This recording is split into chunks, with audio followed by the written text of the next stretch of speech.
90 రోజుల కోర్సు పూర్తి చేస్తే చాలు 100% ప్లేస్మెంట్ సపోర్ట్ తో సాఫ్ట్వేర్ జాబ్ మీ సొంత. వెంటనే కోడ్ జ్ఞాన్ డెస్టినేషన్ ని సంప్రదించండి. నమస్తే విజయపద్మ గారు. నమస్తే ఉషా. మనం చేసిన కొన్ని ఎపిసోడ్స్ కింద ఒక కామెంట్ నేను చదివాను. నేను చేసుకోవాలనుకుంటున్న అబ్బాయికి ఆల్రెడీ పెళ్ళైపోయి డివోర్స్ అయిపోయింది.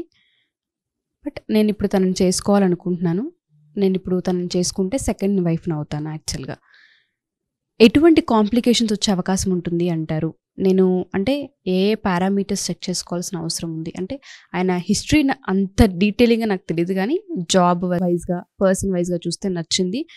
చేసుకుంటే బెటర్గా ఉంటుందేమో అని నాకు కూడా అనిపిస్తుంది. బట్ ఏ పారామీటర్స్ చూసుకొని నేను ఈ సెకండ్ మ్యారిటల్ లైఫ్లోకి ఎంటర్ అవ్వచ్చు అని అడుగుతున్నారు. అంటే ఈ అమ్మాయికి ఫస్ట్ మ్యారేజ్.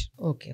అంటే డివోర్స్ అయిన వాళ్ళని చేసుకోకూడదు అనేది ఏమీ లేదు, కానీ ఈ క్వశ్చన్ అడగటం అనేది యాక్చువల్గా గుడ్ థింగ్.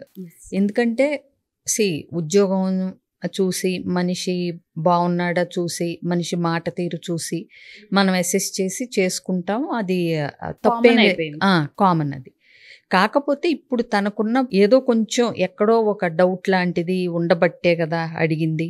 ప్లస్ కొన్ని డౌట్స్ ఉండాలి కూడా. ఫస్ట్ ఆఫ్ ఆల్ అతనికి డివోర్స్ అనేది ఈజీగా ఏమి తీసుకోని థింగ్ కాదు అనేది ఫస్ట్ గుర్తించగలగాలి మనం. ఇప్పుడు ఎవరికైనా డివోర్స్ ఊరికే ఆషామాషిగా తీసేసుకోరు కదా, అవునా? ఎందుకు తీసుకున్నారు అంటే ఏంటి ఫస్ట్ మ్యారేజ్లో ఉన్న ప్రాబ్లం అనేదైతే అడిగి తెలుసుకోవాలి క్లియర్గా. అందులో తప్పేమీ లేదు.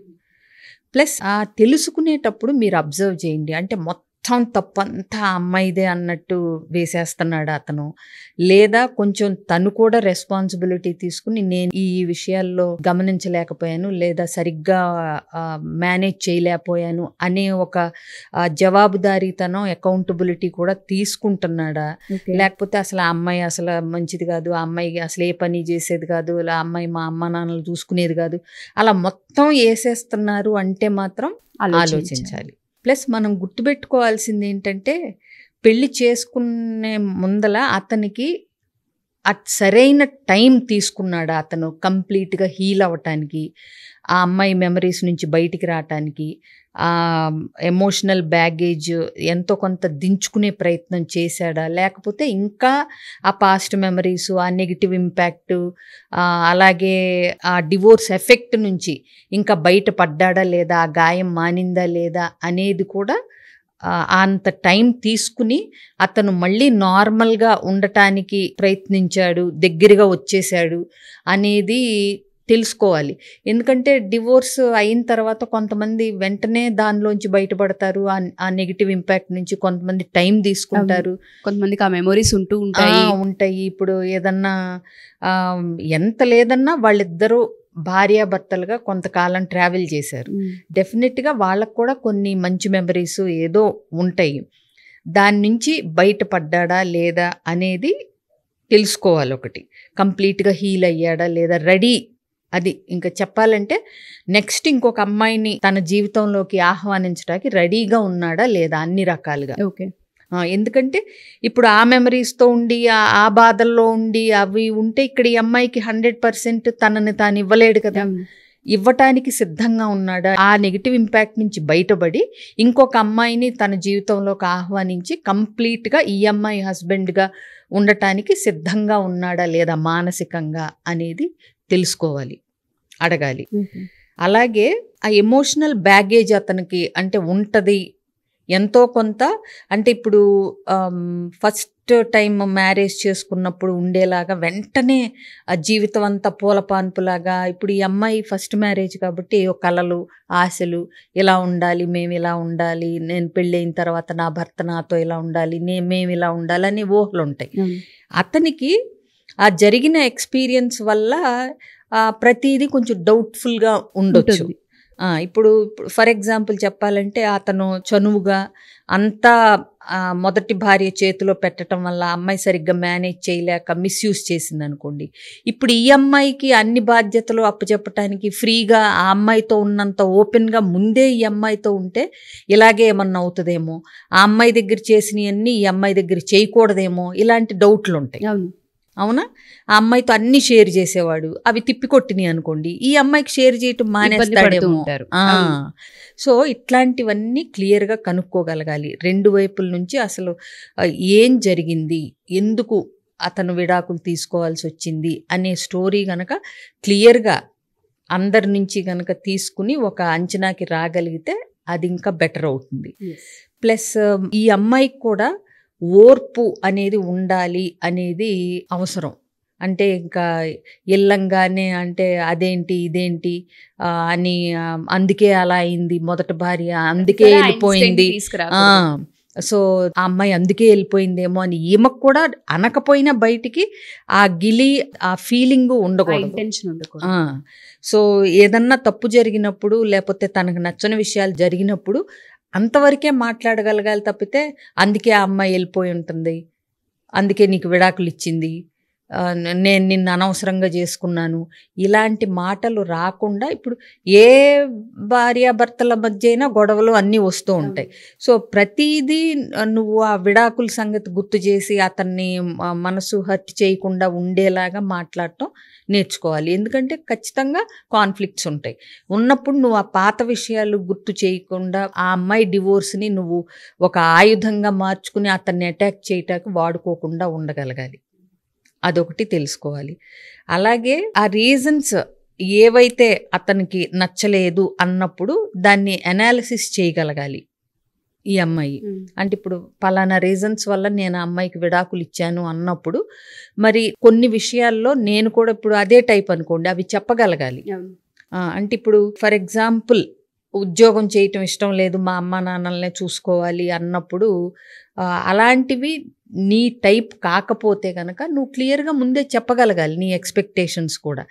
ప్లస్ ఇంకొకటి అతని ఎక్స్పెక్టేషన్స్ ఏంటి, ఇప్పుడు వచ్చే వైఫ్గా నీ మీద, వైఫ్ మీద, రాబోయే భార్య మీద ఎలాంటి ఎక్స్పెక్టేషన్స్ పెట్టుకున్నాడు, ఓపెన్ మైండ్తో అంటే ఎలా ఉంటే అలా స్వీకరించడానికి రెడీగా ఉన్నాడా ఏమన్నా. ఇప్పుడు అతను కూడా ఏంటి కొంచెం డైలమాలో ఉంటాడు, అవునా? సో కాబట్టి ఏం ఎక్స్పెక్టేషన్స్ ఉన్నాయి, అసలు ఎలా ముందు జరిగిన వాటిల్ని ఒకవేళ ఇతని తప్పు ఉంటే ఎలా కరెక్ట్ చేసుకొని సరిదిద్దుకోవాలని ఆ ప్రయత్నం ఇతనిలో కనిపిస్తుందా లేదా, ఇలాంటివన్నీ కూడా అబ్జర్వ్ చేయాలి. ఇప్పుడు ఓకే కొన్ని అనుకోని కారణాల వల్ల అనుకోని తప్పులు మనం చేయటం వల్ల విడాకులు అవతల వాళ్ళు తీసుకుని వెళ్ళిపోవచ్చు. బట్ నువ్వు అవి రిపీట్ చేస్తే యువతలు వచ్చే అమ్మాయికి కూడా నచ్చకపోవచ్చు.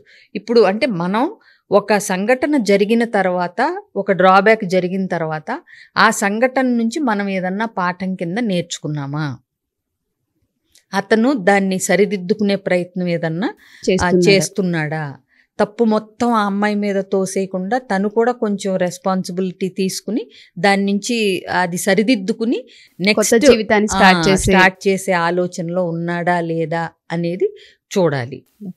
సో ఇలాంటివి కొన్ని ఖచ్చితంగా ఆలోచించాలి, అడగాలి, క్లారిఫై చేసుకోవాలి. తొందర ఏం లేదు, ఇంకొక నెల లేట్ అయినా పర్లేదు పెళ్లి చేసుకోవటం అనేది వచ్చిన తర్వాతే చేసుకోవాలి. ఇంకొకటి అవసరమైతే అతని తల్లిదండ్రులతో మాట్లాడితే కూడా తప్పు లేదు. అన్నదమ్ములు కానీ తల్లిదండ్రులు కానీ ఉన్నప్పుడు మీరేం అబ్జర్వ్ చేశారు, ఎందుకు అనేది అని తెలుసుకోవటం వల్ల ఇంకొకటి ఇది ఏదో ఇన్వెస్టిగేషన్ అని చెప్పాల్సిన పని లేదు. నెక్స్ట్ మా జీవితం బాగుండటం కోసం నాకు ఒక అవగాహన కోసం నేను అడుగుతున్నాను అని చెప్పి అడగొచ్చు. ప్లస్ డౌట్స్ ఏమున్నా అతన్ని అడగాలి, డైరెక్ట్గా అడగడం అనేది మంచిది. ఎందుకంటే డౌట్గా జీవితంలోకి ఎంటర్ అవ్వడం కంటే కూడాను ఒక క్లారిటీ తీసుకొని ముందుకెళ్ళడం అనేది ఉత్తమం. థ్యాంక్ యూ సో మచ్ విజయ పెద్దనగర్. ఎందుకంటే చాలామంది ఈ మధ్యకాలంలో కొన్ని కారణాల వల్ల డివోర్స్ మనం చూస్తూ ఉన్నాం.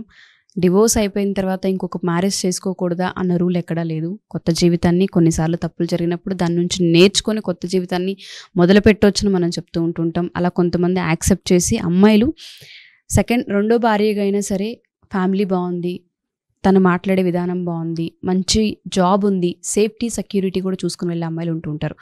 అటువంటి ప్రాసెస్లో ప్రతి ఆడపిల్ల కూడా విజయపెద్దన గారు చెప్పినట్టుగా కొన్ని విషయాలు ఉంటూ ఉంటాయి.